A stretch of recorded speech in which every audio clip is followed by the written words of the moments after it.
It's Sunday afternoon, April the 5th, and I've got the honor of having Dr. Rachel Noble here from the University of North Carolina, Chapel Hill. She's a microbiologist, so she knows a lot about virus and the ins and outs there.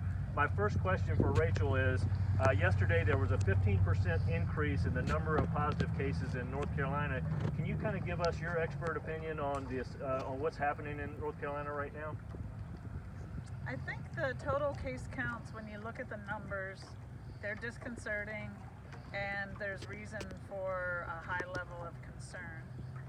That being said, as we look into the increases in the numbers, that's what the percentages refer to. And the percentages are telling us that our social distancing measures that we're using in the state are actually having some effect.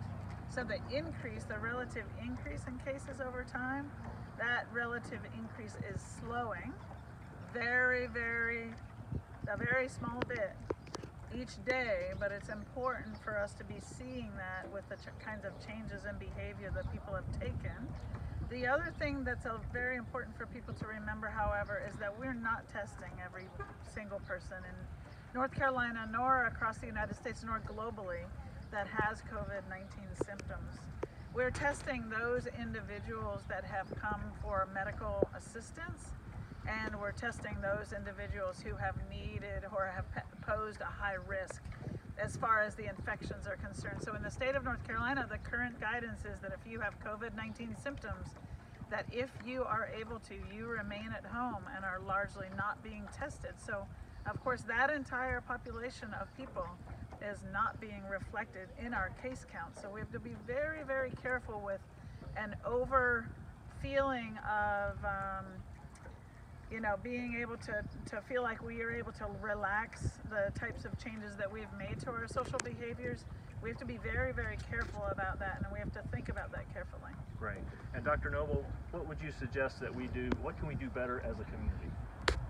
I think I've seen a lot of really, really good changes in behavior locally. Carteret County, Beaufort, people seem to understand. They're increasing their use of things like, wearing gloves at the gasoline pump, the use of masks when going to the grocery store. I would continue to suggest to people that continue to try to be somewhat organized about your visits to any public location that has an air handling system where other people are going to be inside the store with you, and to make sure that people limit those visits, hopefully to maybe once every week, once every 2 weeks, and that certainly to strongly reduce the visits of the kinds of going to the store for just an item or even 3 or 4 items, to really make your list and to try to work through some of your food stashes that I think a lot of people have. Get online and think about new ways to use things in your garden, and really try to reduce the visits. The more we can do that, the more those spaces have time to clean inside, because there's not as many people around, and there's a whole cascade of effects that occurs when we lessen that level of business. The grocery store employees, their level of risk reduces.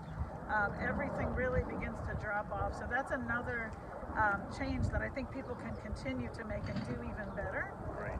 And there are a lot of sources locally for being able to think about ways to maybe start baking your own bread, or think outside the box, and those kinds of ways to really reduce your visits to public spaces.